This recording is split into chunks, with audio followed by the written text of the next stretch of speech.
नमस्कार, मैं दुष्यंत सिंह अध्ययन अड्डा यूट्यूब चैनल पर एक बार फिर से आप सभी लोगों का बहुत बहुत स्वागत करता हूं। एनसीईआरटी ज्योग्राफी की हम सीरीज कर रहे हैं। क्लास 6th क्लास 7th दोनों ही बुक्स को हम कंप्लीट कर चुके हैं। क्लास 8th में चैप्टर नंबर 2 आज हम डिस्कस करेंगे। चैप्टर नंबर 2 में हम बात करेंगे भूमि के बारे में, मृदा के बारे में, जल के बारे में, प्राकृतिक वनस्पति और वन्य जीव संसाधनों के विषय में। बहुत ही इंपॉर्टेंट टॉपिक है, आपको बहुत मजा आने वाला है आज के इस टॉपिक में। लेकिन आप अगर ये दूसरा चैप्टर देख रहे हैं और पहली बार इस चैनल पर आए हैं तो मैं आपसे कहूंगा कि इससे पहला वाला जो चैप्टर है जिसमें मैंने रिसोर्सेज के बारे में बताया था, संसाधन क्या होते हैं, कोई भी वस्तु, कोई भी पदार्थ जो होता है वो रिसोर्स कब बनता है, संसाधन कैसे बनता है, उसके बारे में हमने पिछली क्लास में डिस्कस किया था। तो सबसे पहले मैं आपको रिकमेंड करूंगा कि आप वो वाला चैप्टर देखें, उस वीडियो को देखें, समझें रिसोर्सेज के बारे में। उसके बाद में ही सेकंड चैप्टर पर आए। क्रमिक रूप से अगर आप पढ़ते चलेंगे तो चीज़ें रिलेट करने में आपको समस्या नहीं होगी। तो इस चैप्टर में जितने भी टर्म हैं, अलग अलग जितने भी पद दे रखे हैं एनसीईआरटी 8th क्लास की बुक में, उन सभी को बहुत अच्छी तरीके से, बढ़िया तरीके से समझते हुए हम आगे बढ़ेंगे। तो चलिए स्टार्ट करते हैं और सबसे पहले बात करते हैं भूमि के बारे में। भूमि को अंग्रेजी में कहा जाता है लैंड, ठीक है, जमीन जिसको हम कहते हैं सामान्य भाषा में। तो भूमि क्या है? भूमि अपने आप में एक नेचुरल रिसोर्स है। भूमि क्या है? भूमि एक प्राकृतिक संसाधन है। भूमि एक ऐसा रिसोर्स है जो प्रकृति के द्वारा हमें प्रदत्त किया गया है, प्रकृति के द्वारा हमको प्रदान किया गया है। पूरी पृथ्वी का जो भूपृष्ठ है उसका 30% पार्ट जो है, उसका 30% भाग जो है वो क्या है? भूमि है। भूपृष्ठ और भूमि अलग अलग है, दोनों चीजों को हमको समझना है।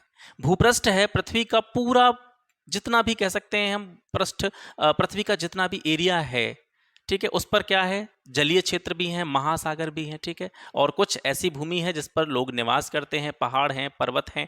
तो ये सब मिलाकर के इसको हम बोलेंगे भूपृष्ठ। भूपृष्ठ के कुल क्षेत्रफल का, जितना भूपृष्ठ है पृथ्वी का, उसका 30% भूमि है, बाकी पानी है। उर्वर मैदान, नदी घाटी क्षेत्र की भूमि जो होती है वो कैसे क्षेत्र होते हैं? सघन बसे क्षेत्र होते हैं। जैसे भूमि का जो पार्ट है, अगर उसको हम जनसंख्या के आधार पर विभाजित करें, लोगों के बसावट के आधार पर उसका अगर क्लासिफिकेशन किया जाए, लोगों के रहने के आधार पर, लोगों के रहने की संख्या के आधार पर अगर हम भूमि का वर्गीकरण करें तो इसको हम दो भागों में बांट सकते हैं, सघन बसे क्षेत्र और विरल या निर्जन क्षेत्र। अब जब हमने 6 और 7 की ज्योग्राफी की बुक्स पढ़ी थी तो उसमें ये चीज़ कम से कम आपकी क्लियर हो चुकी होगी, लेकिन फिर भी मैं चीज़ों को रिलेट करने के लिए ऐसे चीज़ों को फिर दोबारा से रिपीट करने का प्रयास करता हूँ। सघन बसे क्षेत्र का मतलब है जहाँ पर जनसंख्या ज़्यादा हो, जहाँ पर घरों की बसावट हो जो कैसी हो, पास पास हो, लोग ज़्यादा मात्रा में, ज़्यादा संख्या में किसी स्थान पर रहते हों, तो उसको कह सकते हैं हम सघन बसा हुआ क्षेत्र। अब सघन बसे क्षेत्र किस स्थान पर होते हैं? जो मैदानी क्षेत्र होते हैं, जितने भी मैदानी क्षेत्र हैं, उन मैदानी क्षेत्रों में जनसंख्या ज़्यादा पाई जाती है, लोगों की बसावट ज़्यादा पाई जाती है।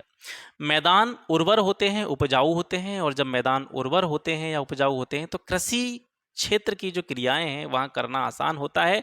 कृषि के लिए अनुकूल दशाएं मैदानी क्षेत्रों में पाई जाती हैं, जो कहीं ना कहीं मैदानी क्षेत्रों में लोगों की सघन बसावट का एक सबसे प्रमुख कारण माना जा सकता है। तो उर्वर मैदान और नदी घाटियों के आसपास की या नदी घाटी क्षेत्र की जो भूमि होती है वहाँ पर लोगों की बसावट अत्यधिक मात्रा में पाई जाती है, ज़्यादा मात्रा में, सघन मात्रा में जो है पाई जाती है। तो इन क्षेत्रों को, जो कि उर्वर मैदान है और नदी घाटी के क्षेत्र हैं, इनको हम कह सकते हैं सघन बसे हुए क्षेत्र। इसके विपरीत विरल या निर्जन क्षेत्र कौन से होते हैं? देखिए, जहां पर जमीन ऊबड़ खाबड़ हो, पर्वतीय क्षेत्र हो, मरुस्थल हो, जलाक्रांत संभावित निम्न क्षेत्र हो। जलाक्रांत संभावित निम्न क्षेत्र का मतलब है ऐसा क्षेत्र जहां पर यह संभावना रहती है कि अगर थोड़ी सी भी बारिश आती है या अगर कह सकते हैं नदियों का पानी थोड़ा सा भी अगर कुछ लेवल से ऊपर चला जाता है तो उन क्षेत्रों में बाढ़ आ जाती है, पानी का भराव हो जाता है, तो वो जलाक्रांत संभावित निम्न क्षेत्र होते हैं। तो ऐसे क्षेत्र, इसके अलावा घने वन या जंगलों वाले जो क्षेत्र हैं, तो ये सभी क्षेत्र हैं। आप खुद परिकल्पना करके देखिए, आप खुद सोच करके देखिए, आप क्या दोनों स्थान, यानी उर्वर मैदान, नदी घाटी क्षेत्र की भूमि, एक ऑप्शन आपको ये दे दिया जाए और एक ऑप्शन आपको दे दिया जाए कि ऊबड़ खाबड़ जमीन है, बाढ़ आने की संभावना वाला क्षेत्र है, मरुस्थल है जहाँ पर वनस्पतियाँ भी नहीं हैं, पेड़ पौधे भी नहीं हैं, जल की भी वहाँ पे किल्लत रहती है, या फिर बहुत घनघोर जंगल हैं, तो आप किस स्थान पर रहना पसंद करेंगे? संभव सी बात है, बिल्कुल सामान्य सी बात है कि आप उर्वर मैदान पर रहना पसंद करेंगे, नदी घाटियों के क्षेत्र में रहना पसंद करेंगे जहाँ पर कृषि की क्रियाएं बहुत अच्छी तरीके से की जाती हैं, उपजाऊ जमीन है, पीने के लिए अच्छा पानी है और जलवायु की अनुकूलतम दशाएं हैं। तो जो उबड़ खाबड़ वाले क्षेत्र होते हैं, पर्वतीय ढाल वाले क्षेत्र होते हैं, मरुस्थल होते हैं, बाढ़ संभावित क्षेत्र होते हैं, या सघन जंगलों वाले जो क्षेत्र होते हैं, इस पर जो जनसंख्या है, लोगों का निवास है, वो बहुत कम संख्या में पाया जाता है, या कोई कोई स्थान ऐसा होता है जहाँ पर लोग रहते भी नहीं हैं, निवास भी नहीं करते, जिनको हम निर्जन क्षेत्र भी कहते हैं। तो ऐसे क्षेत्र कैसे होते हैं? विरल बसे क्षेत्र होते हैं या निर्जन क्षेत्र होते हैं। तो सघन बसे क्षेत्र और विरल या निर्जन बसे क्षेत्रों में आपको बिल्कुल भी कोई दिक्कत नहीं हुई होगी। इसके बाद में आगे चलते हैं। भूमि उपयोग, यूजेस ऑफ लैंड। भूमि का उपयोग किन किन चीज़ों में किया जाता है? देखिए, मैं हमेशा से कहता हूँ, एनसीईआरटी आपके प्रीलिम्स के साथ साथ में मेंस में जो परंपरागत रूप से आंसर राइटिंग होती है, उत्तर लेखन की जो प्रक्रिया होती है, उसमें भी एक बहुत बड़ा रोल एनसीईआरटी का होता है। अगर एनसीईआरटी को आपने बहुत ही अच्छी तरीके से पढ़ा है तो आप आंसर लिख पाएंगे, आंसर्स को डिज़ाइन कर पाएंगे, किस तरीके से हमको भूमिका लगनी है, कहाँ से आंसर स्टार्ट करना है, कहाँ पे ख़त्म करना है, इन सभी चीज़ों में आपको दिक्कत नहीं आएगी अगर आपने एनसीईआरटी को बहुत ही गहराई के साथ पढ़ा है। भूमि उपयोग के बारे में हम बात करें, भूमि का उपयोग कहाँ किया जाता है? देखिए, एग्रीकल्चर फील्ड में, खेती करने के लिए, फसल उगाने के लिए, कृषि क्षेत्र में किया जाता है, वानिकी के क्षेत्र में किया जाता है, ठीक है। इसके अलावा जो खानें होती हैं, खदानें होती हैं, जहाँ से खनन की प्रक्रिया के फलस्वरूप बहुत सारे खनिजों को निकाला जाता है, वो भी भूमि पर ही होते हैं। इसके अलावा सड़कों की स्थापना, उद्योगों या इंडस्ट्री जो होती हैं उनकी स्थापना, इन सभी में भूमि का उपयोग होता है। भूमि उपयोग का निर्धारण किन चीज़ों के आधार पर किया जाता है? मतलब वे कौन से कंपोनेंट हैं, वे कौन से कारक हैं जो यह निर्धारित करते हैं कि भूमि का उपयोग किया जाएगा या नहीं किया जाएगा? भूमि का उपयोग या किसी पार्टिकुलर लैंड का जो उपयोग है वो कितनी मात्रा में किया जाएगा या कितनी अधिक मात्रा में किया जाएगा, कितनी कम मात्रा में किया जाएगा, इस चीज़ का निर्धारण भौतिक कारक करते हैं। भौतिक कारकों का मतलब क्या है? जैसे किसी भी जो भूमि है या जमीन का कोई हिस्सा है, उसकी स्थलाकृति कैसी है, मृदा उस जगह पर कैसी पाई जा रही है, उस जगह की जलवायु कैसी है, वहाँ पर कौन कौन से खनिजों की उपलब्धता है, क्या उस भूमि पर जल की उपलब्धता है या नहीं है। तो ये सभी कारक डिसाइड करते हैं कि किसी भूमि का उपयोग किया जाएगा या नहीं किया जाएगा। जैसे स्थलाकृति अगर समतल है, ठीक है, तो वहाँ पर जो है चीज़ें करने में आसानी रहेगी, वहाँ पर निवास करने में आसानी रहेगी, वहाँ पर खेती करने में आसानी रहेगी। मिट्टी उपजाऊ है तो वहाँ पर भी ये सारी चीज़ें आसानी से की जा सकती हैं। लेकिन इसके विपरीत जो स्थलाकृति है वो ऊबड़ खाबड़ है, पठारी क्षेत्र है, मिट्टी अनुपजाऊ है, रेतीली भूमि है जिस पर कोई भी फसल उगाई नहीं जा सकती है, तो वहाँ पर हम भूमि का उपयोग नहीं कर पाएंगे। तो ये सारी चीज़ें ही डिसाइड करती हैं कि किसी भूमि का उपयोग किया जाएगा या नहीं किया जाएगा। तो इन सभी चीज़ों का निर्धारण कुछ भौतिक कारक में आ जाते हैं आपके, जिनके बारे में भी अभी बता रहा था। स्थलाकृति, मृदा, जलवायु, खनिज और जल की उपलब्धता। इसके अलावा कुछ मानवीय कारक भी होते हैं जिनके द्वारा भूमि उपयोग का निर्धारण किया जाता है। तो वे मानवीय कारक कौन कौन से होते हैं? जैसे जनसंख्या और प्रौद्योगिकी, ठीक है, पॉपुलेशन और टेक्नोलॉजी, ये मानवीय कारकों के अंतर्गत आते हैं जो भूमि उपयोग का निर्धारण करते हैं। अब स्वामित्व के आधार पर भूमि के प्रकार, ठीक है, स्वामित्व के आधार पर भूमि के प्रकार कौन कौन से हैं? तो निजी स्वामित्व वाली भूमि, सामुदायिक स्वामित्व वाली भूमि, ठीक है। एक तो निजी भूमि होती है, निजी भूमि मतलब किसी भी व्यक्ति की पर्सनल भूमि, पर्सनल जमीन। जैसे आप गांव में खेती करते होंगे तो आपका जो खेत होगा वो आपकी निजी भूमि है। सामुदायिक या साझा संपत्ति संसाधन, ये कौन सी भूमि होती है? जैसे आप गांव में रहते होंगे तो आपने अक्सर सुना होगा अपने गांव की चारागाह भूमि के बारे में, जो कि किसी व्यक्ति विशेष से कह सकते हैं संबंधित नहीं होती है, वो एक तरह से सामुदायिक भूमि होती है, सभी लोगों के उपयोग की भूमि होती है। ठीक है, तो सामुदायिक भूमि मतलब एक तरह से सभी के प्रयोग में आने वाली, सामूहिक रूप से प्रयुक्त की जाने वाली भूमि, और निजी भूमि मतलब किसी भी व्यक्ति की पर्सनल भूमि। ठीक है, तो सामुदायिक भूमि को हम साझा संपत्ति संसाधन भी कहते हैं। साझा मतलब सभी का सम्मिलित रूप से वह संपत्ति है सभी की, और सम्मिलित रूप से सभी का क्या है, वो रिसोर्स है। वहाँ से जो भी लाभ होगा वो एक व्यक्ति, विशेष व्यक्ति कोई वहाँ से लाभ नहीं ले सकता है। वहाँ से जो भी लाभ मिलेगा या वहाँ से जो भी रिसोर्सेज हमको प्राप्त होंगी तो वो सभी लोगों के लिए प्राप्त होंगी। तो आई होप कि आपको निजी भूमि और सामुदायिक भूमि का अंतर स्पष्ट हो गया होगा। इसके बाद में कृषि एवं निर्माण संबंधी गतिविधियों का प्रसार। ठीक है, तो इससे क्या होता है, जैसे भूमि है, कोई भी जमीन है, वहाँ पर कृषि और निर्माण संबंधी गतिविधियों का तेजी से प्रसार हो रहा है, तेजी से वो फैल रही हैं। यानी क्या कि वहाँ पर बहुत बड़ी बड़ी बिल्डिंग्स बनाई जा रही हैं, मकानों का निर्माण हो रहा है, इंडस्ट्रीज़ का निर्माण हो रहा है।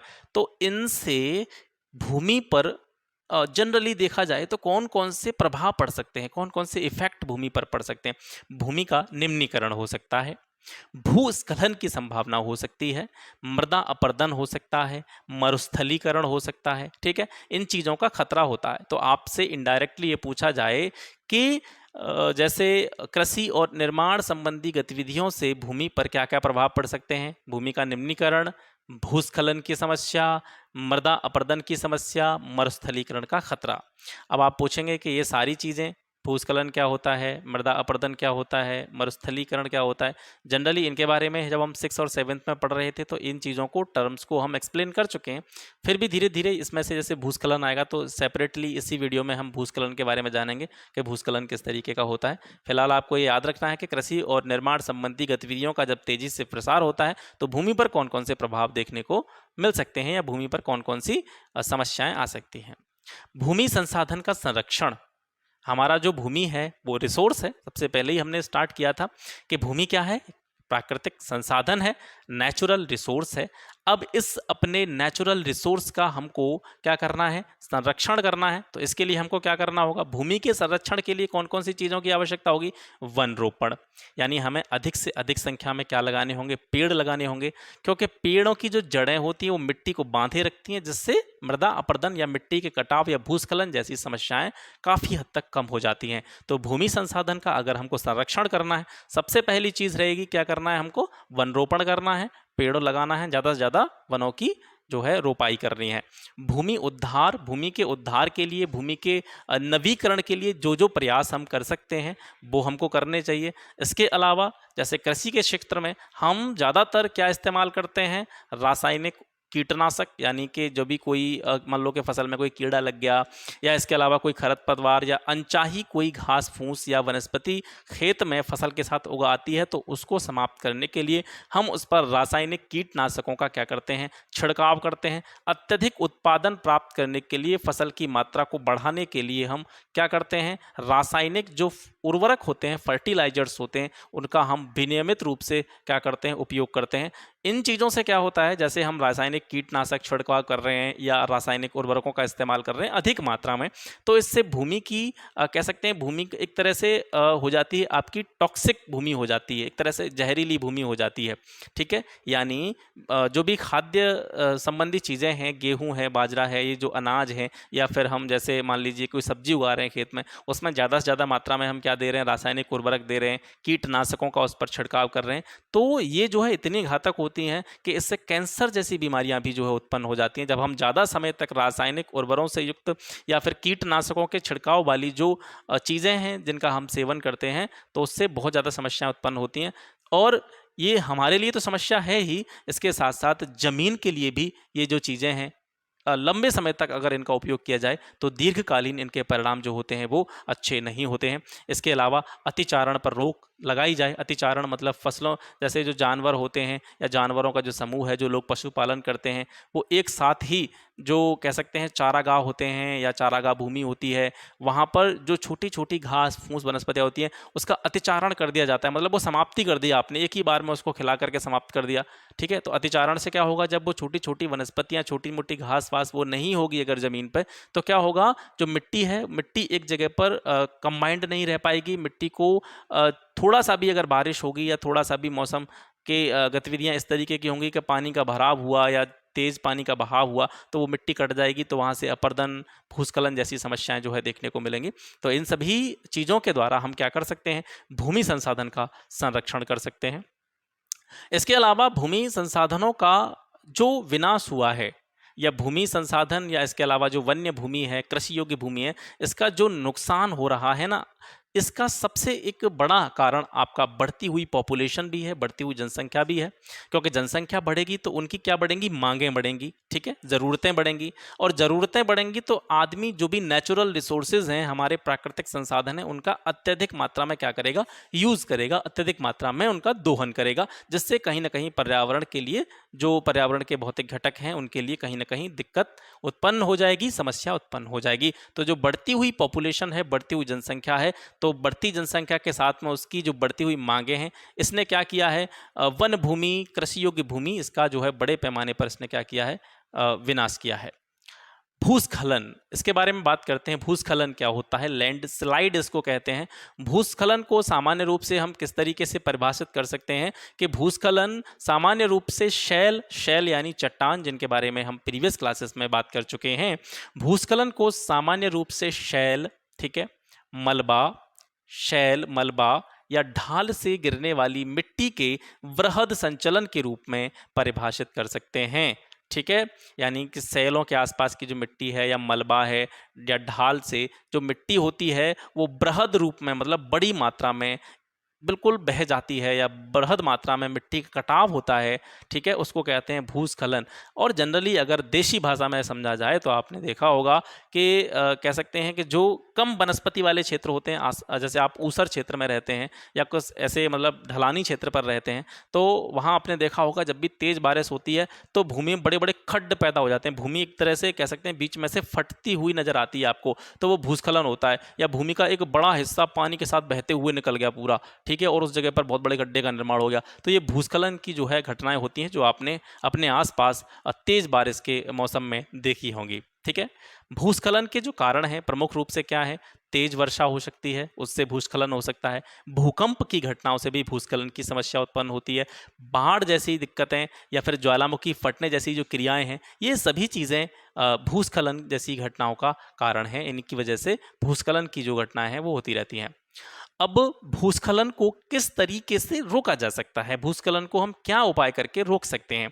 प्रतिधारी दीवारों का निर्माण, यानी भूमि को खिसकने से बचाने के लिए अगर ऐसा कोई संभावित क्षेत्र है जहां पर ये संभावना व्यक्त की जा रही है कि तेज बारिश, बाढ़, भूकंप, तेज बारिश, बाढ़, भूकंप या ज्वालामुखी कह सकते हैं विस्फोट के बाद में इस स्थान की जो मिट्टी है या इस स्थान की जो भूमि है ये कट सकती है, या इसका जो मिट्टी का जो परत है वो ढह सकती है, तो उसके लिए उस भूमि को गिरने से बचाने के लिए, खिसकने से बचाने के लिए हमको उसके आसपास प्रतिधारी यानी उसको रोकने के लिए, उस मिट्टी को रोकने के लिए एक दीवार का निर्माण कर देना चाहिए। या वनस्पति के आवरण में वृद्धि, ये सबसे अच्छा उपाय है, वनस्पति आवरण में वृद्धि। यानी अगर आपको ऐसी कोई भूमि नज़र आती है कि जहाँ पर क्या हो सकता है, भूस्खलन की समस्या उत्पन्न हो सकती है, तो उस स्थान पर ज़्यादा से ज़्यादा पेड़ लगाए जाएं, उस स्थान पर ज़्यादा से ज़्यादा वनस्पति लगाई जाएं। और जैसा कि मैंने आपको बताया था कि जो पेड़ होते हैं, वनस्पतियां जो होती हैं, वो मिट्टी, उसकी जो जड़ें होती हैं वो मिट्टी को बांध लेती हैं, जकड़ लेती हैं, जिससे भूमि का जो कटाव है, मिट्टी का जो कटाव है, अपरदन है, वो आसानी से हो नहीं पाता, भूस्खलन जैसी समस्याएं उत्पन्न नहीं हो पाती। ठीक है, तो इस तरीके से हम जो है भूस्खलन की घटनाओं को रोक सकते हैं। अब इसके बाद में मृदा के बारे में बात करते हैं। मृदा को कहा जाता है सॉइल। सॉइल क्या है, ये पृथ्वी के पृष्ठ पर यानी पृथ्वी की परत पर दानेदार कणों के आवरण की एक पतली परत है, जिसको हम कहते हैं मृदा। मृदा के प्रकारों का निर्धारण, मतलब मृदा अलग अलग प्रकार की होती है, जब हम आगे 9th और 10th में पहुंचेंगे, 9th और 10th की ज्योग्राफी पर पहुंचेंगे, तब मृदा को आपको विस्तृत रूप से पढ़ने का मौका मिलेगा। वहां पर आप मृदा के विभिन्न प्रकारों के बारे में पृथक रूप से अलग अलग विस्तार से वहां पर आप पढ़ेंगे। तो मृदा के जो प्रकार हैं, मृदा जो अलग अलग रूपों में अलग अलग स्थानों पर पाई जाती है, उसका निर्धारण किसके द्वारा होता है? स्थल रूपों के द्वारा, स्थल आकृतियों के द्वारा ही मृदा के प्रकार का निर्धारण होता है। ये पॉइंट आप याद रखेंगे, ठीक है। मृदा के जो अलग अलग प्रकार हैं उसका निर्धारण किसकी वजह से होता है? स्थल आकृतियों की वजह से होता है। जैसे मैदानी क्षेत्रों की जो मिट्टी है वो आपको अलग तरीके की मिलेगी, पहाड़ी क्षेत्रों पर जाएंगे तो वहाँ पर कंकड़, पत्थर, चट्टान, इस तरीके टुकड़े वगैरह आपको नजर आएंगे। तो ये क्या है? स्थल रूपी तो हैं, एक तरफ मैदान है, एक तरफ पहाड़ी है, एक तरफ पठारी क्षेत्र है। तो अलग अलग स्थानों के हिसाब से अलग अलग प्रकार की मृदा पाई जाती है। स्थल रूपों के द्वारा ही मृदा के टाइप्स का निर्धारण होता है। मृदा का निर्माण कैसे होता है, मिट्टी बनती कैसे है, हमने 6th-7th क्लास में भी ये डिस्कस किया था। फिर दोबारा से आपको रिकॉल करा देता हूँ। मिट्टी का निर्माण होता है चट्टानों से जो खनिज प्राप्त होते हैं प्लस उसमें जो जैव पदार्थ होते हैं, दोनों का मिक्सअप होता है। यानी चट्टानों से प्राप्त खनिज और जैव पदार्थ आपस में मिलकर के जो है अपक्षय की प्रक्रिया के फलस्वरूप मिट्टी का निर्माण करते हैं। अपक्षय की प्रक्रिया को भी मैं पहले डिस्कस कर चुका हूं कि अपक्षय की पूरी प्रक्रिया क्या होती है। अगर आपने प्रीवियस क्लासेस नहीं देखी हैं तो पहले उनको देख लीजिएगा, तब जाके ये चीज़ें आपको समझ में आएंगी, ठीक है। अच्छा, तो जो मृदा होती है, मृदा में जो ह्यूमस होता है, ह्यूमस के निर्माण की दर किसके द्वारा प्रभावित होती है? मिट्टी में ह्यूमस निर्माण की दर किसके द्वारा प्रभावित होती है? जलवायु के द्वारा, तापमान के द्वारा, वर्षा के द्वारा, अपक्षय के द्वारा, वनस्पतियों की प्रजातियों के द्वारा, प्राणियों की प्रजातियों के द्वारा और सूक्ष्म जीवों के द्वारा। ये सभी चीज़ें मृदा में या मिट्टी में ह्यूमस के बनने की रेट को, ह्यूमस के बनने की दर को प्रभावित करते हैं। मिट्टी की पारगम्यता का निर्धारण कैसे किया जाता है? कि मिट्टी की पारगम्यता का निर्धारण करने वाली जो चीज़ें हैं वो हैं कि मिट्टी जो है, मिट्टी का जनक सेल कौन सा है, मतलब मिट्टी किस सेल से, किस चट्टान से बनी है, प्रारंभिक रूप जो है मिट्टी का वो क्या है, कौन सी जनक सेल है उसकी, ठीक है, फादर सेल उसकी कौन सी है। तो वो जो है सबसे प्राइमरी इसका जो है सोर्स है पारगम्यता का निर्धारण करने वाला। इसके अलावा रंग, ठीक है, उसका गठन, संगठन कैसा है, उसके रासायनिक गुणधर्म किस तरीके के हैं, खनिज और मिट्टी की मात्रा, ये सारी चीज़ें जो मिलकर के क्या निर्धारण करती हैं? मिट्टी की पारगम्यता का निर्धारण करती हैं। मिट्टी के संचय का निर्धारण, ठीक है, मिट्टी के संचय मतलब मिट्टी एक जगह पर कितनी मात्रा में इकट्ठी है, मिट्टी एक जगह पर कितनी मात्रा में उपस्थित है, ये सारी चीज़ें डिपेंड करती हैं उच्चावच तुंगता एवं ढाल द्वारा। मतलब ढलानू भाग जो होगा, जैसे ढाल वाला जो है एरिया होगा पहाड़ी क्षेत्रों को, वहाँ पर मिट्टी बहुत कम पाई जाएगी। मैदानी क्षेत्रों में मिट्टी ज़्यादा पाई जाएगी। पहाड़ी क्षेत्रों पर आपको मिट्टी नहीं, चट्टानें ज़्यादा देखने को मिलेंगी, क्योंकि वहाँ पर क्या है, उच्चावच तुंगता, ढाल है, नीचे की तरफ ढलान है, स्लोप है। तो मिट्टी जैसे बारिश वगैरह होती है तो मिट्टी के जो छोटे छोटे कण होते हैं, भाई चट्टानों से हल्के होते हैं मिट्टी कण, चट्टानों के कण और मिट्टी के कणों की अगर कंपेयरिंग करी जाए तो मिट्टी के कण चट्टानों से हल्के होंगे, चट्टानों के कणों के थोड़े से हल्के होंगे। तो क्या होगा कि जो बारिश होगी तो बारिश से जो मिट्टी के छोटे छोटे महीन कण हैं वो बहते हुए मैदानी क्षेत्रों की तरफ आ जाते हैं। तो मृदा के संचय का निर्धारण कौन करता है? उच्चावच तुंगता और ढाल, ठीक है। इसके बाद में आपका मृदा का निम्नीकरण, ठीक है। मृदा का निम्नीकरण दोनों तरीकों से हो सकता है, चाहे वो मानवीय कारक भी हो सकते हैं, यानी मनुष्य के द्वारा जनरेट किए हुए कारक हो सकते हैं, प्राकृतिक कारण भी हो सकते हैं, नेचुरल रीजन भी इसके हो सकते हैं, उसके द्वारा जो है मृदा का निम्नीकरण होता है। तो मृदा का निम्नीकरण मतलब मृदा की एक तरह से कह सकते हैं क्वालिटी डाउन होना, मृदा का जो स्वरूप है उसको अपना जो उसकी जो नेचुरल फॉर्म है वो कहीं ना कहीं खो जाना, नेचुरल रूप जो है मृदा का, वास्तविक रूप जो है वो कहीं ना कहीं ख़त्म हो जाना, ये मृदा का निम्नीकरण है। तो मृदा के निम्नीकरण के कारक मतलब मृदा में जो निम्नीकरण होता है वो किस वजह से होता है? तो वनोन्मूलन, ठीक है। जैसे बहुत सारे वन हैं पृथ्वी पर, लोग उनकी क्या कर रहे हैं, लगातार कटाई चल रही है, क्योंकि पॉपुलेशन बढ़ रही है, पॉपुलेशन के साथ में नीड बढ़ रही है, ज़रूरत बढ़ रही है, लोगों को रहने के लिए आवास चाहिए, यूज़ करने के लिए फर्नीचर चाहिए, ठीक है, और कागज़ चाहिए। तो ये सारी चीज़ें कहाँ से प्राप्त होती हैं? हमको पेड़ों से, ठीक है। भवन निर्माण में भी पेड़ों की जो है उपयोगिता होती है। तो पॉपुलेशन और उसकी बढ़ती हुई नीड्स या आवश्यकताओं के कारण जो है वनोन्मूलन की प्रक्रिया हो रही है, जो कहीं ना कहीं किसके लिए उत्तरदायी है, मृदा के निम्नीकरण के लिए उत्तरदायी है। इसके अलावा अतिचारण, अतिचारण मैंने अभी आपको बताया था, ठीक है। रासायनिक उर्वरक और कीटनाशकों का ज़्यादा से ज़्यादा उपयोग करना, इसके अलावा वर्षा, तेज वर्षा, भूस्खलन, बाढ़, इन सारी चीज़ों से मिट्टी का जो क्वालिटी लेवल है वो डाउन होता है और मिट्टी का जो वास्तविक स्वरूप है वो कहीं ना कहीं खत्म होता चला जाता है। इसे ही मृदा का निम्नीकरण हम कहते हैं। अब मृदा के निम्नीकरण को या मृदा के निम्नीकरण को रोकने के उपाय या मृदा के संरक्षण के उपाय कौन कौन से हो सकते हैं, इनको आपको यहाँ से देखना है। मल्च बनाना, पहला है मल्च बनाना। मल्च क्या होता है कि जो पौधे के बीच में अनावरित भूमि होती है, मतलब कोई फसल है या पेड़ हैं, जंगल हैं, तो एक साइड में मतलब जहाँ पर पेड़ हैं वो तो भूमि उसको बोलेंगे हम आवरित भूमि, मतलब वो तो ढकी हुई है उस चीज़ से, उस जगह पर कोई वनस्पति है, उस जगह पर कोई पेड़ है, उस जगह पर कोई फसल है, ठीक है। लेकिन कुछ ऐसी भूमि भी होती है पेड़ों के बीच में जो अनावरित होती है, जिस पर कोई भी वनस्पति नहीं होती, जिस पर कोई पेड़ नहीं होता है। तो उस अनावरित भूमि, पौधों के बीच की जो अनावरित भूमि होती है उसको जैव पदार्थों से ढक दिया जाना, ठीक है। इससे क्या होगा, उस भूमि की जो ह्यूमिडिटी है, आर्द्रता है, वो रुकी रहेगी और मिट्टी का निम्नीकरण होने से रोका जा सकता है उसको, और मृदा का संरक्षण भी किया जा सकता है। जैसे पौधों के बीच में जो अनावृत भूमि की मैं बात कर रहा था, उस अनावृत भूमि में जैव पदार्थों में आप प्रवालों का भी यूज कर सकते हैं, ठीक है। ये एनसीईआरटी का एग्जाम्पल है। वेदिका फार्म के द्वारा भी जैव निम्नीकरण या मृदा संरक्षण के बारे में जो है सार्थक प्रयास किए जा सकते हैं। वेदिका फार्म जो होते हैं वे पहाड़ी क्षेत्रों में जो तीव्र ढाल वाली जो भूमि होती है वहाँ पर बनाए जाते हैं। इससे क्या होता है, वेदिका फार्मों से पृष्ठीय प्रवाह, यानी पृष्ठीय प्रवाह का मतलब है मृदा का जो पृष्ठ है, ऊपर वाली परत है, उसका बाढ़ के पानी के द्वारा, बाढ़ तो खैर अलग चीज़ होगी, सॉरी, वर्षा के पानी के द्वारा उनका जो है मिट्टी की परत का कटाव नहीं हो पाएगा, मिट्टी की परतों का प्रवाह नहीं हो पाएगा। तो इससे क्या होगा, पृष्ठीय प्रवाह कम हो जाएगा और अपरदन, मिट्टी का कटाव भी कम हो जाएगा वेदिका फार्मों से, ठीक है। समुच्च रेखीय जुताई, समुच्च रेखीय जुताई का मतलब है कि जो पानी बह रहा है या बहता हुआ जल है, ठीक है, तो जब जल बहता रहेगा, लगातार बहता रहेगा, तो उससे क्या होगा, मिट्टी कटाव होगा, अपरदन की समस्या आएगी, निम्नीकरण की दिक्कत जो है वहाँ से देखने को मिलेगी। तो उसके लिए नेचुरल रूप से, प्राकृतिक रूप से किसी अवरोध का निर्माण कर दिया जाए, ठीक है, बहते जल के लिए, तो वो समुच्च रेखीय जुताई के अंतर्गत आता है। रक्षक मेखलाएं, जो तटीय क्षेत्र होते हैं या शुष्क प्रदेश होते हैं, तटीय क्षेत्र मतलब समुद्र के आसपास के जो तटवर्ती इलाके होते हैं, इसके अलावा शुष्क प्रदेश जो होते हैं, वहाँ पर जो पवन की गति होती है, वायु की गति होती है, उसको रोकने के लिए वृक्षों को कतारों में लगाना, वृक्षों को लाइन से जो है लगाना, ज़्यादा से ज़्यादा वृक्षों की रोपाई करना, वो होती हैं रक्षक मेखलाएं, ठीक है। हवाओं से भी जो अपरदन या निम्नीकरण की क्रिया होती है, तो पेड़ जो होते हैं वो एक कह सकते हैं एक रक्षक परत के रूप में जो है वो काम करते हैं, वो आने वाली जो तेज हवाएं हैं, पवन गति है, उसको रोक लेते हैं। इसके बाद में आता है आपका समुच्च रेखीय रोधिकाएं। समुच्च रेखीय रोधिकाएं बनाने के लिए पत्थर, घास और मिट्टी का प्रयोग किया जाता है। रोधिकाओं के सामने जल एकत्रित करने के लिए क्या बनाई जाती हैं, खाइयाँ बनाई जाती हैं।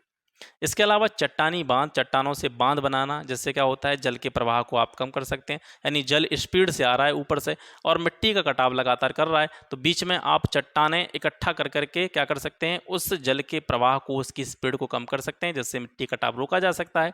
इसके अलावा जो लास्ट आपका है वो है बीज की फसल उगाना, यानी वर्षा दोहन से मिट्टी को सुरक्षित रखने के लिए, वर्षा से मिट्टी कटाव को बचाने के लिए अलग अलग समय पर अलग अलग प्रकार की फसलें या एकांतर फसलें जो है एकांतर कतारों में उगाई जाती हैं। मतलब एक ही तरह की अगर आप फसल खेत में करते रहेंगे, एक ही तरह की कृषि अगर करते रहेंगे, तो वो भी मिट्टी के कटाव, मिट्टी के निम्नीकरण के लिए आवश्यक है। इसी वजह से जो किसान खेती करते हैं वो समय समय पर फसलों में परिवर्तन करते रहते हैं। ऐसा नहीं कि हमेशा एक ही तरह की फसल जो है वहाँ चलती रहती है। अब आता है जल, वाटर, ठीक है। जल जो है ये एक बहुत ही महत्वपूर्ण नवीकरणीय प्राकृतिक संसाधन है, रिन्यूएबल जो है नेचुरल रिसोर्स है। पूरे भूपृष्ठ का 3/4 हिस्सा किससे घिरा हुआ है, ये पानी से घिरा हुआ है। महासागर जो हैं पृथ्वी की पूरी सतह जो है उसके 2/3 भाग को ढके हुए हैं। महासागरों का जल कैसा है, लवड़ी है, मतलब इसमें नमक की मात्रा पाई जाती है, और अलवण जल की मात्रा अगर पूरी भूमि पर देखी जाए तो वो लगभग 2.7% है। अलवड़ जल का मतलब है वह जल जिसको हम पीने में, नहाने में, खाना बनाने में यूज करते हैं। ऐसा जल जो पीने योग्य है, जिसका कोई ना कोई उपयोग किया जा सकता है, वह अलवड़ जल। जिसमें नमक की मात्रा नहीं है, वह जल जो खारा नहीं है, वो है अलवड़ जल। और अलवड़ जल की मात्रा जो पृथ्वी पर है वो केवल 2.7% है। अब इस पूरे अलवड़ जल का मतलब 2.7% का जो अलवड़ जल है, इस अलवड़ जल में से 70% जो है, समझिए पूरी कहानी को, 2.7% ये कंप्लीट अलवड़ जल है जिसको यूज किया जा सकता है। लेकिन इसका भी एक बड़ा हिस्सा बर्फ की चादर और ग्लेशियर्स जो होते हैं, हिमानी जो होते हैं, उनके रूप में अंटार्कटिका, ग्रीनलैंड और पर्वतीय प्रदेशों में उपस्थित है। यानी 2.7% का 30% हिस्सा ही, यानी बहुत छोटा भाग, हम पीने में, खाना बनाने में, नहाने में या अपने दैनिक जीवन की जो क्रियाएं हैं उनमें हम उसका यूज कर रहे हैं। और कहीं ना कहीं यही एक बड़ा कारण है कि पृथ्वी पर इतनी मात्रा में जल उपस्थित होने के बावजूद आज जल संकट विश्व स्तर पर, वैश्वीकरण में देखा जा सकता है। यानी पूरे विश्व के लेवल पर एक बहुत बड़ी समस्या है जल संकट। ठीक है, इसलिए हमको पानी का जो है बचाव करना चाहिए, पानी को वेस्ट नहीं करना चाहिए।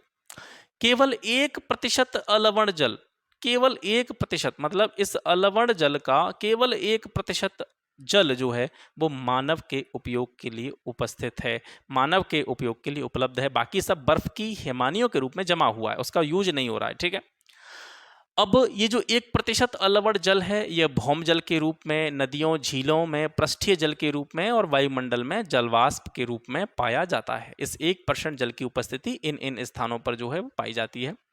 जल उपलब्धता की समस्याएं, बढ़ती जनसंख्या, इससे क्या हो रहा है, पॉपुलेशन बढ़ रही है तो भोजन की मांग बढ़ रही है, नकदी फसलों की भी मांग बढ़ रही है, बढ़ता नगरीकरण। ठीक है, नगरीकरण की प्रक्रिया में क्या होता है, नगरीकरण की प्रक्रिया में वनों का नाश किया जाता है, वनस्पतियों का नाश किया जाता है, उन जगह पर क्या बनाए जाते हैं, फ्लैट्स बनाए जाते हैं, बिल्डिंग्स बनाई जाती हैं, इंडस्ट्रियलाइजेशन किया जाता है। ठीक है, मकान बनाए जाते हैं। तो ये सारी चीज़ें क्या होती हैं, जब वनों का नाश होगा तो बारिश कहाँ से होगी, पेड़ भी जो हमारा पूरा इकोसिस्टम है ये कहीं ना कहीं एक दूसरी चीज़ों से कनेक्टेड है। पेड़ ही नहीं होंगे तो वर्षा नहीं होगी। ठीक है, पेड़ जो है बहुत आवश्यक है वर्षा होने के लिए भी। तो बढ़ती जनसंख्या, भोजन और नकदी फसलों की बढ़ती मांग, बढ़ता नगरीकरण, ये जल उपलब्धता में एक बहुत बड़ा रोड़ा है, जल उपलब्धता में एक बहुत बड़ी समस्याएं हैं। जनसंख्या बढ़ रही है, पानी के जो सोर्सेज हैं वो उतने ही हैं।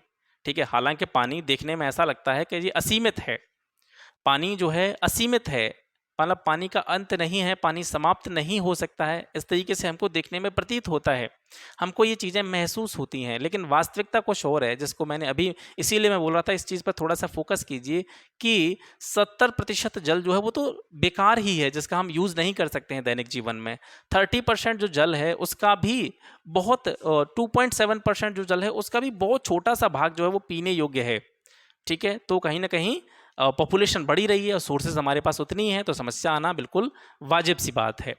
अधिकांश अफ्रीकी देश, पश्चिमी और दक्षिणी एशिया के जो कंट्रीज़ हैं, इसके अलावा पश्चिमी यूएसए के कुछ भाग, उत्तर पश्चिमी मैक्सिको, दक्षिण अमेरिका के हिस्से, इसके अलावा पूरा ऑस्ट्रेलिया आज अलवड़ी जल आपूर्ति की कमी का सामना कर रहे हैं। मतलब जिन स्थानों के नाम आप यहाँ देख पा रहे हैं, चाहे वो अफ्रीका का अधिकांश एक बड़ा हिस्सा हो, पश्चिमी और दक्षिणी एशिया का भाग हो, पश्चिमी यूएसए, उत्तरी पश्चिमी मैक्सिको, दक्षिण अमेरिका और पूरा का पूरा ऑस्ट्रेलिया कॉन्टिनेंट, इन सभी जगह पर जो है जल आपूर्ति की बहुत बड़ी समस्याएं उत्पन्न हो रही हैं। पानी के जो पीने के पानी की दिक्कतें जो है बढ़ती जा रही हैं। जल के प्रमुख संदूषक, जल को प्रदूषित करने वाले कौन कौन से ऐसी चीज़ें हैं जिनके कारण जो हमारा जल जो है वो क्या होता है, प्रदूषित होता है। तो अशोधित या आंशिक रूप से वाहक मल, ठीक है, पौधों या जीवों का या मनुष्यों का जो अशोधित, मतलब जिसका शोधन नहीं किया गया है, और मल मूत्र जो वगैरह जो होता है वो पानी के जो भी सोर्सेज होते हैं वहाँ पर छोड़ दिया जाता है। ठीक है, तो उससे भी पानी प्रदूषित होता है। इसके अलावा कृषि क्षेत्र में जो रसायन यूज किए जाते हैं उनका विसर्जन भी नदी, तालाबों, पोखरों और नहरों वगैरह में कर दिया जाता है, तो उससे पानी जो है वो बेकार हो जाता है। इसके अलावा जो इंडस्ट्री होती हैं, औद्योगिक क्षेत्र होते हैं, वहाँ पर जो नई नई चीज़ों का निर्माण किया जाता है तो उसका जो वेस्टेज होता है वो भी नदियों में फेंक दिया जाता है, तालाबों में, झीलों में, यहीं पर फेंक दिया जाता है, तो उससे भी जो है क्या है, पानी प्रदूषित होता है। और औद्योगिक जो अपशिष्ट होते हैं, जो उद्योगों से बचा हुआ शेष बेकार का जो पदार्थ होता है, जब वो पानी में जाता है तो उसमें क्या होती हैं, नाइट्रेट धातुएं होती हैं, पीड़कनाशी होते हैं, ठीक है, जो कि मानव के शरीर में पहुंचने पर बहुत सारी बीमारियां उत्पन्न करते हैं, ठीक है। ये जो रसायन होते हैं पानी के साथ में मनुष्य के शरीर के अंदर चले जाते हैं और बहुत सारी की बीमारियों का कारण बनते हैं। जल संरक्षण हेतु सिंचाई की विधियां, देखिए सिंचाई में जल का एक बहुत बड़ा हिस्सा वो खर्च किया जाता है। सिंचाई क्योंकि एक बृहद प्रक्रिया है, तो इस सिंचाई में जल की एक बड़ी मात्रा की आवश्यकता होती है। लेकिन जल की अनुपलब्धता को देखते हुए और जल की जो है समस्या को देखते हुए सिंचाई की अलग अलग विधियों का जो है आविष्कार किया गया है। सिंचाई की अलग अलग विधियों का उपयोग अलग अलग क्षेत्रों की परिस्थितियों को देखते हुए जो है किया जाता है। जैसे स्प्रिंकलरों से सिंचाई या ड्रिप या टपकन विधि जो होती है, इससे क्या किया जाता है कि पानी से खेत की सिंचाई भी हो जाती है, इसके अलावा पानी की बचत भी होती है। तो स्प्रिंकलर एक तरह से कह सकते हैं फुव्वारा जो होता है ना, स्प्रिंकलर क्या होता है, फुव्वारा, एक तरह से हम फुव्वारा समझते हैं।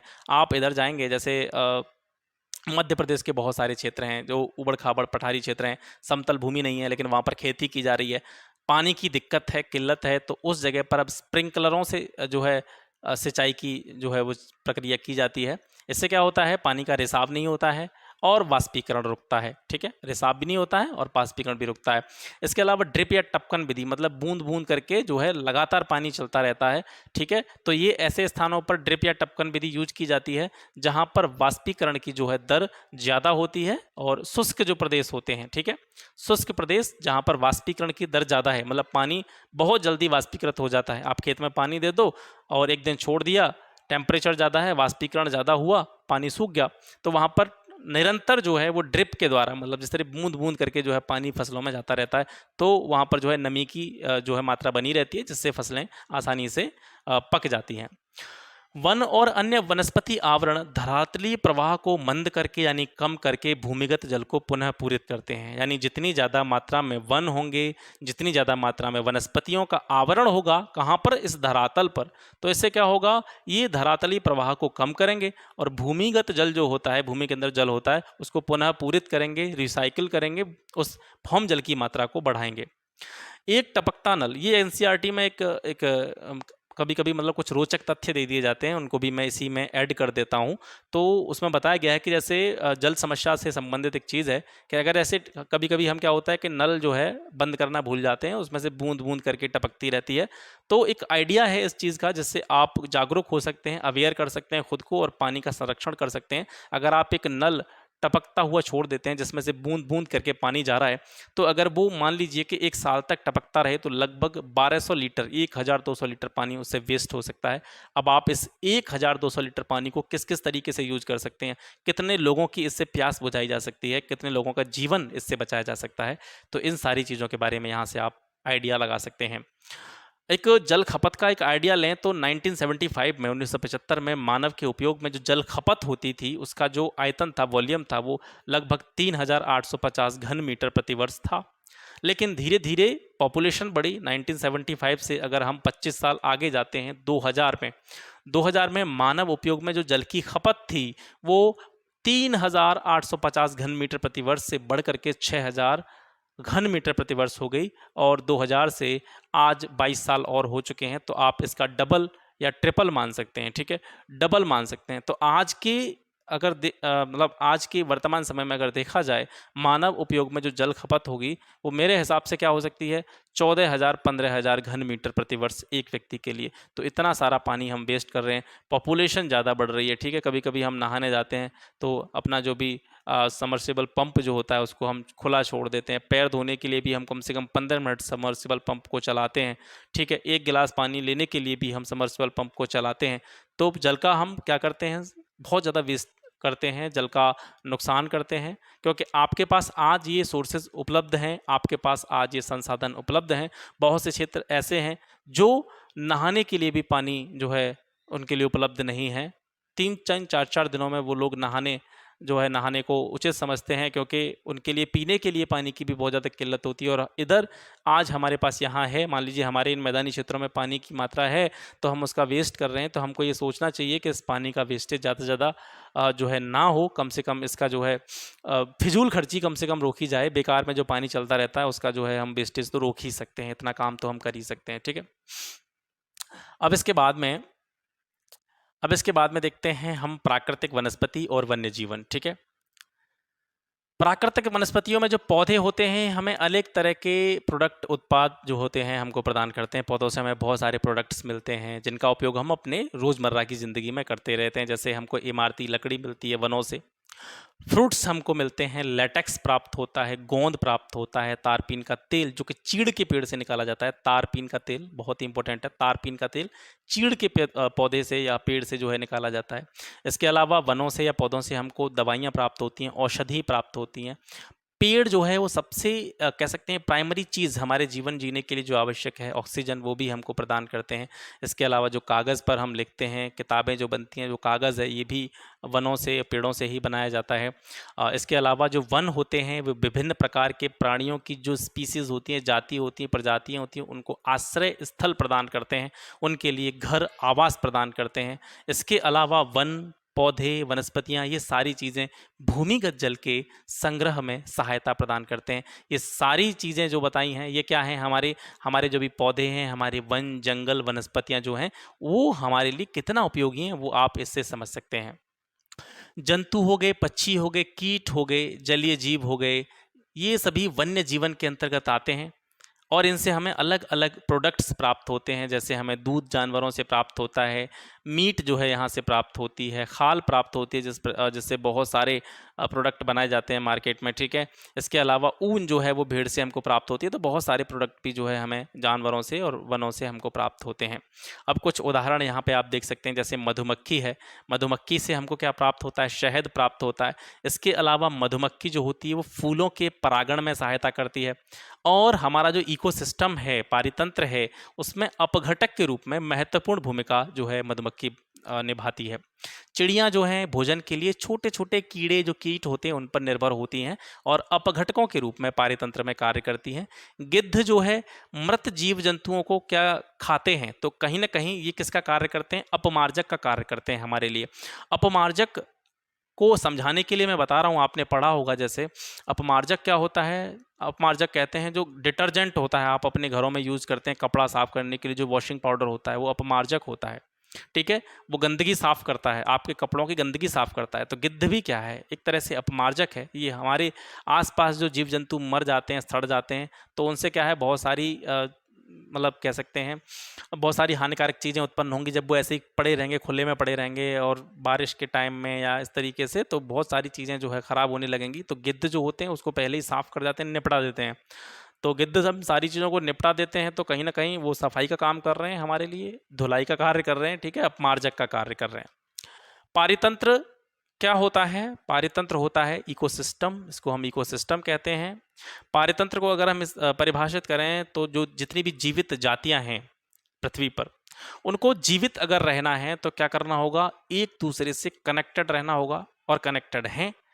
हमारे चाहे पेड़ पौधे हों, मनुष्य हो, जीव जंतु हों, पक्षी हों, ठीक है, तो जितने भी छोटे से लेकर के मतलब इकोसिस्टम में एक छोटे मोटे कीड़े मकोड़ों से लेकर के वनस्पति, पेड़, मनुष्य, जानवर, पक्षी कहीं ना कहीं प्रत्यक्ष या अप्रत्यक्ष रूप में डायरेक्टली इनडायरेक्टली एक दूसरे पर कहीं ना कहीं डिपेंड है, ठीक है। तो सभी जीवित जातियां जीवित रहने के लिए एक दूसरे से परस्पर संबंधित रहती हैं, एक दूसरे पर निर्भर रहती हैं। और ये जो सिस्टम होता है जीवन आधारित, यह जो तंत्र होता है, इसी को ही हम क्या कहते हैं, प्राकृतिक पारितंत्र कहते हैं, इसको इकोसिस्टम के नाम से जाना जाता है। प्राकृतिक वनस्पति का वितरण, प्राकृतिक वनस्पतियों में आपके वन आ गए, घास के स्थल आ गए, झाड़ियाँ या छोटे या झाड़ियाँ जिनको गुल्म भी कहा जाता है वो हो गए, टुंड्रा वनस्पति हो गई। तो इनका वितरण किस तरीके से होता है, मतलब किन किन क्षेत्रों में ये पार्टिकुलर चीज़ें पाई जाती हैं। वन कहाँ पाए जाते हैं, जहाँ पर प्रचुर जल की आपूर्ति होगी, वर्षा ज़्यादा होगी, भारी वर्षा के जो क्षेत्र होंगे वहाँ पर जो है वन पाए जाएंगे। तो आप यहाँ से अंदाज़ा लगा सकते हैं कि वनों की उपस्थिति कहाँ पे होती है, जहाँ पर वर्षा ज़्यादा होगी और जल की आपूर्ति प्रचुर मात्रा में जो है जहाँ पे होगी वहाँ पर वन पाए जाएंगे। जो नॉर्मल वर्षा होती है, जहाँ पर सामान्य वर्षा हो रही है, वहाँ पर घास स्थल पाए जाते हैं। जहाँ पर कम वर्षा होती है या शुष्क प्रदेश जो होते हैं, रेगिस्तानी क्षेत्र जो होते हैं, वहाँ पर झाड़ियाँ और गुल्म जो है वो पाए जाते हैं। झाड़ियाँ जो होती हैं या जो शुष्क प्रदेश जो होते हैं, इसमें जो झाड़ियाँ या जो वनस्पति वहाँ पे पाई जा रही हैं, उनकी पत्तियाँ कांटेदार होती हैं, सतह जो होती है पत्तियों की मोटी होती है। तो प्रकृति ने जितनी भी चीज़ों का निर्माण किया है, नेचर ने जितनी भी चीज़ों को बनाया है, तो उसको किसी पार्टिकुलर जलवायु या मौसम में रहने के अनुकूलतम रहने के लिए उसको क्या है वो चीज़ें प्रदान की हैं। तो जो शुष्क प्रदेश हैं, रेगिस्तानी क्षेत्र हैं, वहाँ के झाड़ियों की पत्तियाँ मोटी होती हैं, ठीक है। इसके अलावा कांटेदार होती हैं। तो इससे क्या इफेक्ट रहता है, इससे जो वाष्पोत्सर्जन की क्रिया होती है, और वाष्पोत्सर्जन में जो पौधे के अंदर जो ह्यूमिडिटी रहती है, आर्द्रता रहती है, पानी की जो मात्रा होती है, वो सूखती नहीं है, आर्द्रता की हानि को घटाने का काम करती है पत्तियों की मोटाई और कांटेदार जो है पत्तियां, ठीक है। तो ये याद रखेंगे। टुंड्रा वनस्पति ये ध्रुवीय प्रदेशों में पाई जाती है, जो भी अपने उत्तरी ध्रुव और दक्षिणी ध्रुव वाले क्षेत्र हैं वहाँ पर टुंड्रा वनस्पति पाई जाती है, और मॉस और लाइकेन जो है ये टुंड्रा वनस्पति के ही उदाहरण है, ठीक है। प्राकृतिक वनस्पति एवं वन्य जीवों का संरक्षण। जलवायु परिवर्तन और मानवीय हस्तक्षेपों के कारण पौधे और जंतुओं के प्राकृतिक आवास जो है वो धीरे धीरे नष्ट हो सकते हैं। जलवायु परिवर्तन से भी जो है हमारी जो वनस्पतियां हैं, जंगल हैं, या किसी विशेष जीव जंतु पक्षी की प्रजाति है वो नष्ट हो सकती है। आपको जैसे मान के चलिए, आप जिस जलवायु में रह रहे हैं, आपकी जलवायु को एकदम चेंज कर दिया जाए, आपको बिल्कुल साइबेरिया वाला मौसम दे दिया जाए यहाँ पे, तो आप खुद को अनुकूल नहीं कर पाएंगे इतनी जल्दी। तो जलवायु में तीव्रता से जो परिवर्तन होते हैं वो, और इसके अलावा मनुष्य के द्वारा जो कुछ हस्तक्षेप किए जाते हैं, प्रकृति के साथ जो खिलवाड़ की जाती है, उससे क्या होता है, पौधों जंतुओं के जो आवास होते हैं वो नष्ट हो जाते हैं। ऐसी ही कुछ क्रियाएं हैं, वनोन्मूलन, मृदा अपरदन, निर्माण कार्य, दावानल। दावानल कहते हैं जंगल में प्राकृतिक रूप से जो आग लग जाती है ना, उसको दावानल कहते हैं। दावानल हो गया, भूस्खलन हो गया, ये ऐसी क्रियाएं हैं, ठीक है। इसके अलावा जो पशुओं की खाल होती है, चमड़ा, नाखून, दांत, पंख, सींग, इनका क्या किया जा रहा है, आज के टाइम पे गैरकानूनी रूप से व्यापार किया जाता है, ट्रेड किया जाता है। इनसे बहुत सारी औषधियाँ बनाई जाती हैं, बहुत सारे प्रोडक्ट्स में जिनको हम यूज़ करते हैं उनमें जो है ये सारी चीज़ें यूज की जाती हैं, ठीक है। विदेशों के लिए तस्करी की जाती है इन चीज़ों की। तो पशुओं की खाल के लिए, पशुओं के चमड़े के लिए, उनके नाखूनों को प्राप्त करने के लिए, दांतों के लिए, पंखों के लिए, सींग के लिए जंतुओं का अनाधिकृत रूप से, गैरकानूनी रूप से शिकार किया जाता है। इन जानवरों में जैसे चीता हो गया, शेर हो गया, हाथी, ब्लैक बक, मगरमच्छ, दरियाई घोड़ा, हिम तेंदुआ, शुतुरमुर्ग, मोर, इन जो है जीवों का क्या किया जा रहा है, शिकार किया जा रहा है। हालांकि अभी इनके लिए बहुत सारे कह सकते हैं रूल्स आ गए हैं, अधिनियम जो है लाए गए हैं, वैसे वन्य जीव संरक्षण अधिनियम हो गया आपका, लेकिन उसके बावजूद भी इनकी तस्करी जो है वो की जा रही है कुछ लोगों के द्वारा। तो ये नहीं की जानी चाहिए, ये हमारी प्राकृतिक वनस्पति और वन्य जीवों के संरक्षण के लिए खतरा है। वन्य जीव और वनों के संरक्षण के लिए बहुत सारे राष्ट्रीय उद्यान बनाए गए हैं, वन्य जीव अभ्यारण्य बनाए जाते हैं, जैव मंडल निके बनाए जाते हैं। प्राकृतिक वनस्पति और वन्य जीवन को सुरक्षित रखने के लिए ये सारी चीज़ें जो है बहुत ज़्यादा ज़रूरी हैं, ठीक है। इसके लिए हमें क्या करना चाहिए, सामाजिक वानिकी, मतलब सामाजिक रूप से पेड़ लगाना, वन महोत्सव जैसे जो प्रोग्राम्स होते हैं, कार्यक्रम होते हैं, इनसे हमें लोगों में अवेयरनेस फैलानी चाहिए। जागरूकता जो कार्यक्रम है उनको हमको क्या करना चाहिए, प्रोत्साहन देना चाहिए, प्रमोट करना चाहिए, जिससे लोग ज़्यादा से ज़्यादा संख्या में पेड़ लगाने के लिए प्रेरित हो सकें और पर्यावरण के संरक्षण में अपना अमूल्य योगदान दे सकें। अब एक कन्वेंशन है, मतलब समझौता संधि है, CITES, इसको विशेष रूप से आपको याद रखना है। CITES की फुल फॉर्म भी आपसे पूछी जा सकती है। CITES की फुल फॉर्म होती है convention on international trade in endangered species of wild fauna and flora, ठीक है। Convention on international trade in endangered species of wild fauna and flora, ये इसका फुल फॉर्म है। तो ये जो CITES है, ये है सरकारों के बीच में एक इंटरनेशनल समझौता है, ठीक है। इसमें क्या किया गया, इस समझौते में कि प्राणी हो गए, पक्षी हो गए, उनकी विभिन्न प्रकार की जितनी भी जातियां हैं, प्रजातियां हैं, उनकी एक सूची बनाई गई, और उन सूची में यह निर्धारित किया गया कि कौन कौन से पक्षियों, प्राणियों या जीवों की जो प्रजातियां हैं वो संकटापन्न हैं, मतलब विलुप्ति की कगार पर हैं, या जिनकी संख्या लगातार कम होती जा रही है।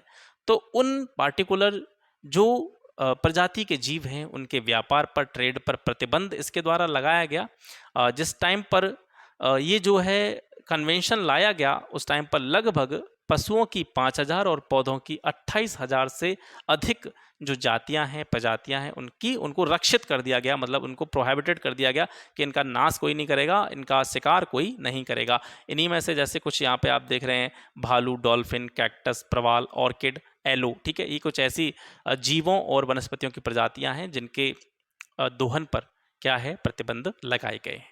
तो ये हो गया आज का सेशन, थोड़ा सा बड़ा सेशन था, बड़े आराम से हमने चीज़ों को समझा एंड आई होप ये आपको चीज़ें अच्छी लगी होंगी, पसंद आई होंगी।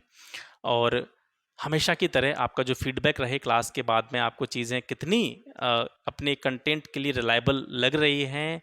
रिलायबल आपको लगने से भी कुछ नहीं होता है। एनसीईआरटी आपको पता है कि आपके स्टेट पीसीएस हो, वनडे एग्जाम हो, जो बेसिक अंडरस्टैंडिंग है उसको डेवलप करने में एक बहुत बड़ा रोल रहता है ओवरऑल एनसीईआरटी का। तो एनसीईआरटी तो पढ़नी है, इसका कोई रिप्लेसमेंट भी नहीं है। आप कोई भी चीज़ पढ़ लीजिए, कोई भी बुक ले आइए, ज्योग्राफी की कोई बढ़िया से बढ़िया किताब ले लीजिए, लेकिन जो एक बेसिक समझ है ज्योग्राफी की चीज़ों की, भूगोल की चीज़ों की, वो तब तक आप अपने अंदर डेवलप नहीं कर सकते जब तक आप एनसीईआरटी को नहीं पढ़ेंगे। तो एनसीईआरटी का पढ़ने का यही है, एक समझ पैदा होना।